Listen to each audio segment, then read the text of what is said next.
Just like a high school paper, you want to start with brainstorming. Instead of booting up PowerPoint and adding text to slides, grab a pen and paper and start writing down any and all ideas of what you want your presentation to include.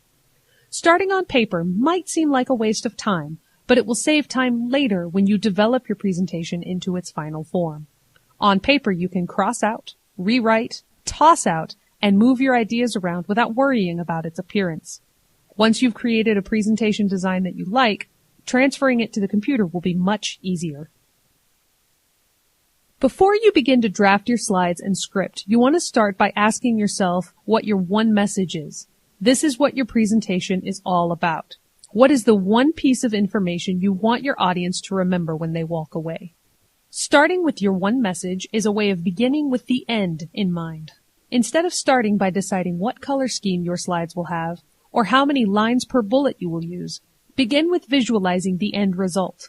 A golfer wouldn't measure wind speed or check his stance until he knew where the hole was. The golfer must begin with the end in mind.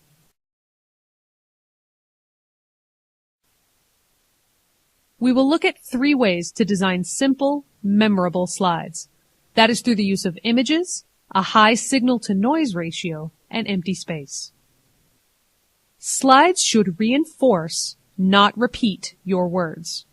This slide is presented this way partly for humor, but also for emphasis. Audiences have difficulty reading and listening at the same time. An audience presented with text will most likely read ahead on the slide and tune the speaker out. If your slides are only going to feature a repeat of what you plan to say, there is no need for a presentation. You can send your audience a copy of the slides and let them read them. Using images is a great way to reinforce your words. In order to generate some emotional resonance in this presentation, let's look at a poor example of image use. This slide is barely readable at 3 feet, much less from across a room. If the presenter plans on repeating this text out loud, that adds further distraction. This makes for poor reinforcement of a presenter's message because it's buried in text. There is a phenomenon in psychology known as the picture superiority effect. This effect simply means that the brain remembers pictures better than words. The brain loves pictures and is better at storing them than text. Let's take a look at the opening slide from this section. It introduced the 3 topics we would cover in slide design with 3 images. What if that information had been presented like this? This slide provides the same information, but in a less memorable way. The text doesn't stick in the brain the way the pictures do. When designing slides, if you have a piece of text that can be represented by an image, try to use the image. Let's take a look at another example. Imagine I'm presenting this slide and saying, presentation is like theater. You have props, you have a script, you have an audience, and you have to rehearse. The images of the curtains and lights support my words in a visually striking way. Here is the same image, but with more of my words used on the screen. This is actually less effective because the text distracts from the message. The only text needed is, presentation is like theater, and the images will serve to support the rest. If we are presenting information about training and how people learn, we might mention that a person's working memory holds an average of 7 items at a time. The text, while at a nice 64 characters, is not as memorable as it could be by itself on the slide. When we add an image, it supports the message much better. An audience is much more likely to remember this statistic simply because an image is attached to it. Another tool we can use to create effective slides is a high signal-to-noise ratio. Signal-to-noise is a ratio used in radio communications. The signal is what you want to be transmitted, and the noise is any static or interference that detracts from the signal. The stronger the signal and the less noise, the higher the signal-to-noise ratio is. In this case, your message is the signal, and we want to eliminate the noise of distractions. Here is an example of a low signal-to-noise ratio. Aside from too much text, the text is unreadable from the background. The only thing an audience is likely to remember walking away from this slide is the color purple. In this case, the noise is drowning out the message, creating a low signal-to-noise ratio. This example is better, but still not as clear as it could be. The signal is stronger, and the noise has been lessened somewhat, but the graph contains too much information for display. It's much better suited for a handout that the audience can refer to. Here we have a strong signal and very little noise, but the bar graph contains lots of points of data that may not be needed.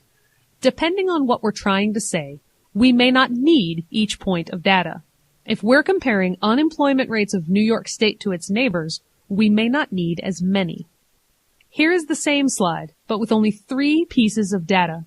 This is an extremely high signal-to-noise ratio.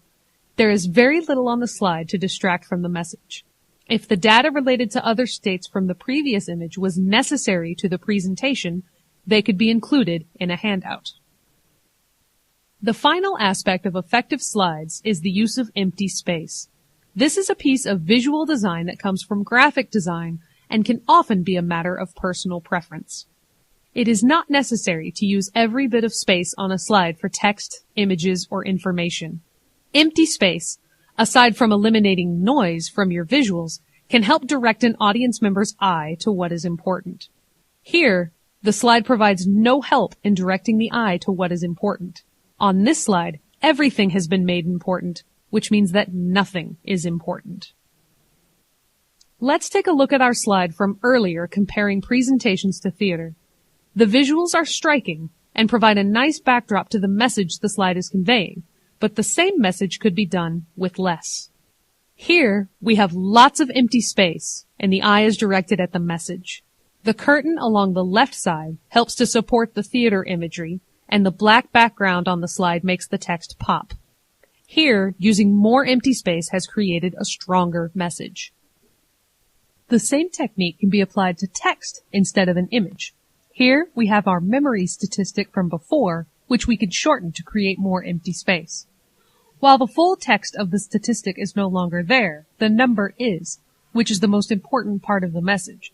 The statistic can be included on supplemental materials so that audience members can refer to it. For purposes of this presentation, the number big and bold is enough, and here the profile's line of sight is directed right at the statistic. All of these elements turn the eye directly to the most important part of the slide. Images, signal-to-noise ratio, and empty space. As a lesson in contrast, let's take a look at 2 slides, one that utilizes these 3 concepts well, and one that does not. Here, Steve Jobs is presenting the new MacBook Air laptop. He could have created a slide that listed the dimensions of the laptop, its height, thickness, etc. But what he did was project a picture of a business envelope and said, "The MacBook fits inside of it." Press releases were available that had all of the MacBook specifications so that they didn't need to be addressed during the presentation. This slide uses no text, but gets his message across perfectly, which is that the new MacBook is small and light. There is no noise distracting from his message, and he utilizes empty space around the image. Conversely, this slide uses lots of text and images and has very little empty space. It's not clear what to focus on, and the signal-to-noise ratio is extremely low. While colorful and attractive to the eye, this slide does nothing to convey the message it was designed for.